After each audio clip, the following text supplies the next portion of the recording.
Drum right for three. Huge one on senior night. Bradley. DeLeon. Auro. Going to play a low cross in, and Michael Bradley delivers for Toronto FC. It's 1-0. TFC leads. What's going on in the World Cup? Thank you very much, Marissa. Brazil, the last team to repeat in 1958 and 62. Germany taken to the brink against Sweden, but winning that game on a last-second restart. Unbelievable free kick by Toni Kroos. Good evening, ladies and gentlemen, and welcome to this momentous occasion as the Philadelphia Union honor one of the best to ever wear the Union blue and gold, Sebastian Letou, as the club's first member of the Ring of Honor. Got to think driving kick. Crisp has to be the catalyst to get his guys open. Thibault again feigning away from three. That's his fifth three tonight. He's 5 of 8 from downtown, and a timeout by Mike Hopkins. It's Velton inside the circle.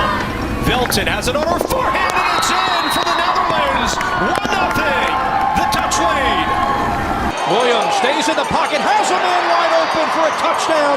It's Ryan McManus. Smith, Mahoney, left hit over to Vesmet, double block, kept alive somehow by Hubasak. Vesmet again rejected. Bennett again comes alive in the middle. Dave, final thoughts on today's match? Unsung hero, perhaps? Unsung hero Harris Medunian, and I thought he was the star tonight, really helping out both sides, box to box, as a number 6, a deep lying playmaker. He was all over the pitch, a fulcrum in the Union attack, especially without Will Trapp in there. Let's also keep in mind this club started out 0-2, and now you garner 4 points in 2 games. This is exactly what the Union needed moving forward, especially getting the 3 goals tonight.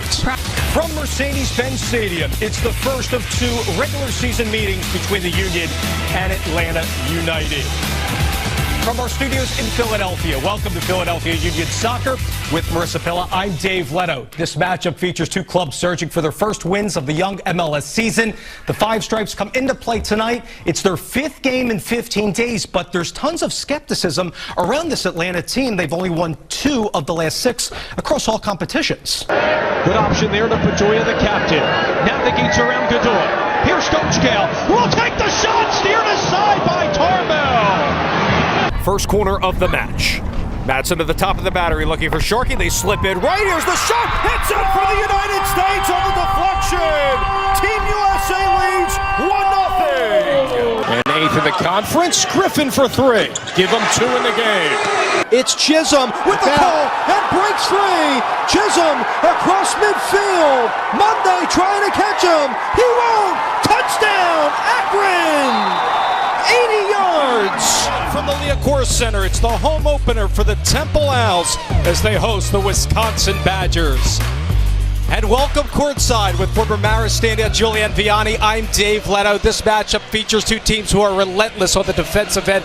Wisconsin only returns 1 senior. As for Temple, a lot of depth this year. Belmont has won 17 of the last 19 games, thanks in part to Dylan Windler's play. He's really bolstered his offensive production this go-around. You know what, Dave? He plays extremely well in the system that they have. He is perpetual motion. Also can finish with the drive with either hand. The Bruins have only dropped 2 OVC games this season. One of them was to JSU back on January 6th. Combine that result with the upset in the OVC tournament last year, the Gamecocks have hampered Belmont from 3, which is its calling card.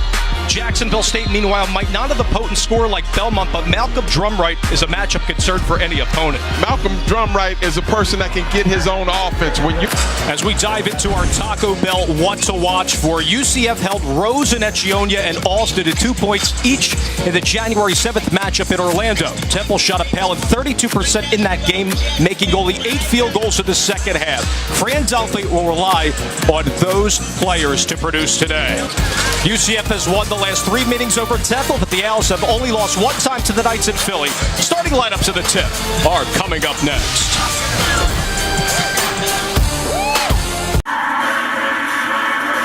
The women's Princeton's college soccer season continues from Princeton, New Jersey for a classic top 20 matchup. From Meisling Field at Roberts Stadium, the 20 Princeton Tigers host the reigning College Cup finalists and 6th-ranked West Virginia Mountaineers. And welcome to Princeton with former U.S. national team player and gold medalist Kat Whitehill. I'm Dave Leno. Both teams have got out to such hot starts, but Kat, how does a possession-based team in Princeton handle the lethal press of West Virginia? Well, it's going to be extremely difficult. West Virginia is an excellent team, but what Princeton is going to have to do is they're going to start their defense a little bit lower, deal with West Virginia's talent all over the field, and then when they win the ball, they have to keep it as long as possible. Both schools have been getting a lot of production in the final third, beginning with West Virginia. Michaela Afam has led the team in scoring the last 3 years. And she is a presence on the field for West Virginia. Welcome into our post-match show Inside the Booth with Marissa Pella and Tony Miola. I'm Dave Leno. Tony, the Union had a great first half, but what changed in your eyes in half number 2? Well, I think the substitution of Alessandrini coming in the game, I thought really gave the Galaxy a spark. USC is 3 points above the Union, while the Reds are just below the playoff line. Now turning to tonight's game, Montreal lost 10 of its first 13 games, but over the past few months, Marissa, they've been in better form. And with more, we send it upstairs to the guys calling tonight's match, decked out in their Kit Cancer scarves and pins, JP Delacamera and Tommy Smith. Thank you, Dave. Tommy, as big as this game is for the Union, Tell us what people don't see, in particular, your movement without the ball. When the ball's at the other side and they're getting ready to switch the point of attack to you, how are you looking to move forward? It's kind of a cat and mouse game. It's difficult sometimes because, like you saw sometimes tonight, sometimes I get caught out of position. Has Blake been the best keeper in this tournament so far? Yes. I guess yes. you think? You've earned 32 caps for the Jamaican national team, also worn the armband as captain. You started on the grandest of stages in 2016 Copa America Centenario for Jamaica, and also last year with the Gold Cup, earning best goalkeeper in that tournament, and also to the best 11. What's it like balancing playing for club and country?